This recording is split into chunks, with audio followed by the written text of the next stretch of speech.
Yun magandang hapon po sa inyong lahat, no? At suot natin yung salamin ni Cyclops ng X-Men. Ayan.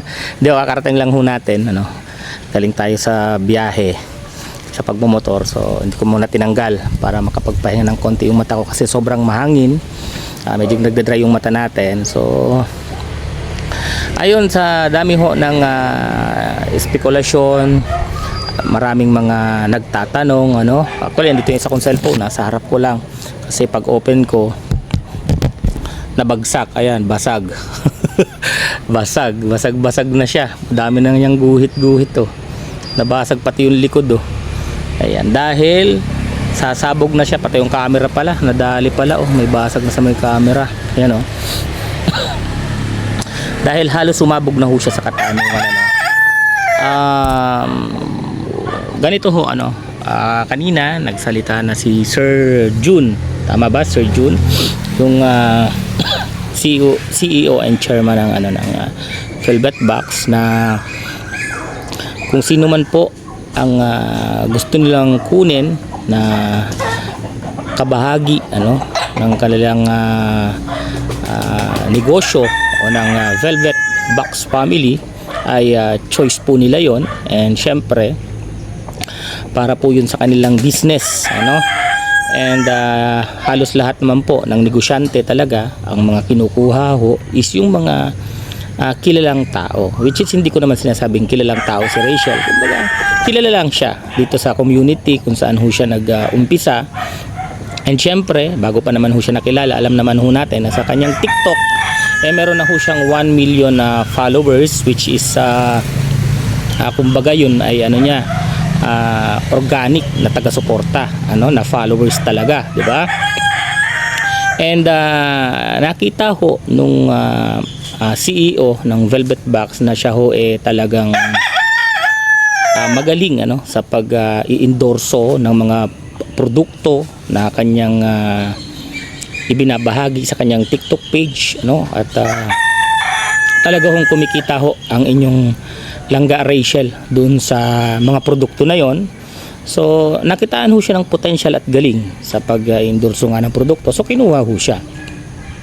Ang lahat hong ito pure business lamang, purely business and purely trabaho lamang po. Wag ho kayong maniniwala sa mga sabi-sabi ng kung sino-sino. Isa ho ako sa nandun. Ibig sabihin, papasok na naman dito yung personal knowledge, di ba? Narinig ko ho yung pinag-uusapan, nabasa ho natin yung kontrata. Ayan. Puro trabaho, puro trabaho at puro negosyo. Wala hong ibang pinag-usapan, tulad ho ng mga lumalabas na espekulasyon na kesyo ganito, kesyo ganyan. Lilinawin ho natin, purong negosyo at purong trabaho lamang po. Wala hong ibang pinag-usapan. Mga professional na tao pagdating sa negosyo po, yung mga kaharap natin kahapon. And sa mga nagtatanong, bakit ando na naman si Daddy Donut? Sinama nilang Rachel. Siyempre ho, tayo ho may karanasan sa pagdating sa mga ganyang usapin, pagnegosyo, sa pagmamanage. Hindi ko lang ho pwedeng isiwalat kasi kung ano ho yung nakapaloob doon sa kontrata. So basta ho, isa hong mahalagang papel kung bakit ho kasama ako doon nilangga Rachel, kasi nagtatanong ho siya sa akin, nagtatanong siya sa akin ng mga bagay-bagay patungkol ho pagdating sa negosyo at sa mga kontrata, kasi first time niyang pumirma ng kontrata.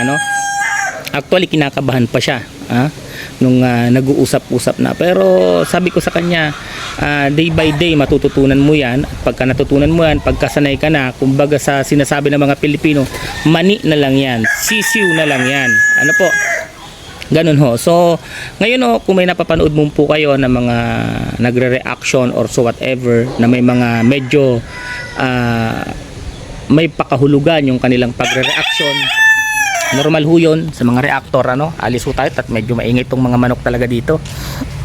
So medyo normal ho yun sa mga nagre-reaction, pero tulad ho ng sinasabi ko, ako ho merong personal knowledge, alam ko ho, narinig ko ho kung ano yung pinag-usapan, kasama ho tayo, So wag ho kayong maniwala sa mga comment na nakikita ninyo, ano, na kesyo ganito, kesyo ganyan, doon ho tayo sa may personal knowledge, sa may alam, ano, doon ho tayo mas maniwala. So ang napag-usapan, ulitin natin, ano, purely trabaho, purely business, ano, wala hong ibang pinag-usapan doon. And thankful ho tayo syempre, at isa ho si Langga Rachel sa napili, ano, na mag-represent ho sa produkto ng Velvet Box. Ayan. At ito ho yung malaking tulong, ano, para sa kanya, para sa kanyang pamilya. Ayan. At tayo naman po handang umalalay, ano, umalalay sa kanyang mga gagawin, ano, sa mga kritiko natin. At bakit daw lagi akong kasama sa mga lakad, kami na lang ho ang nakakaalam noon, at hindi na ho namin kailangan pang ipaliwanag sa inyo kung bakit madalas ho akong kasama, ano. Kung kayo nga ho nakakasama nyo rin yung kapamilya, ang inyong kapamilya, so bakit ako bawal, diba? Ganun na lang kasimple yung sabihin natin, guys. So yun, ano, ulitin ho natin, wala ho na kung ano pa mang pinag-usapan. Ayan. At wag na ho nating pansinin kung ano pa man yung mga lumalabas na mga issue, na mga kesyo may comparison na daw. Wala hong ganon, no? Pagdating ho sa negosyo, negosyo ho yan. Wala hong kahit ho sinong endorser niyan, mas maganda nga ho kung magsasama-sama sila, di ba? Mas masaya, maging magkakaibigan sila, at maputol ho, ano, maiwasan o maiwaksi yung mga isipin na magkakaroon doon ng comparison, kompetensya. Wala hong gano'n na mangyayari, kasi ho, mga professional ho sa negosyo ang ating pong mga nakasama kagabi, ano, sa pag-uusap. So sabi nga ho ng CEO, chairman ng Velvet Box, free ho kayong umalis kung issue lang ho ang inyong dala, no? Pwede ho kayong mag-unfollow sa kanila, kasi ang kailangan ho nila is minors, ano, yung mga bibili, ano, yung mga potential customer. Ang kailangan ho nila minors, hindi bashers, ano.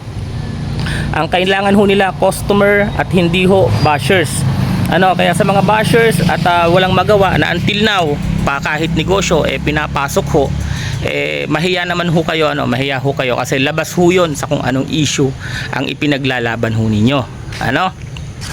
Mas mabuti pa kung magmamay na lang kayo, makakatulong pa ho kayo sa mga iniidolo nyo na nandyan, na kasama ho or makakasama ni Langga Rachel sa Velvet Box, ano. Kaya sana ho, ano, magbago na ho tayo at tangkilikin ho natin ang mga produkto ng Velvet Box. Ulitin ho natin, ang kailangan ho nila minors at hindi bashers. Kailangan nila customers at hindi bashers. Ayan. Ayan, tulong-tulong ho tayo, ano, sa pag-unlad ho ng bawat isa, ano. Tulong-tulong ho tayo sa mga solid supporters. Ayan, maraming salamat ho sa inyo. At ngayon pa lamang, ano, nakikita na natin yung mga message sa atin na talagang maraming magmamine, ano, sa unang live ni Langga Rachel sa Wednesday 8 PM. Abangan ho natin yan. At mapapanood ho yan sa YouTube channel ni Langga Rachel. Mapapanood ho yan live sa Facebook page, ano, ng Velvet Box. Abangan ho natin yan on Wednesday. Ayan. At yun po yung first ever live ni Langga Rachel, para po siya po kapamilya or kabahagi ng Velvet Box. At makikita ho natin doon, andun yung chairman ng Velvet Box, I think sila Kalinga Prab at si Jackie nandun rin, ano, sa unang live. At aalalayan ho si Langga Rachel. So yun, guys, maraming salamat. At uulitin ko, huwag maniwala sa iba, sa akin lamang. Ingat po kayo at ingat din kami. God bless us all. Thank you so much.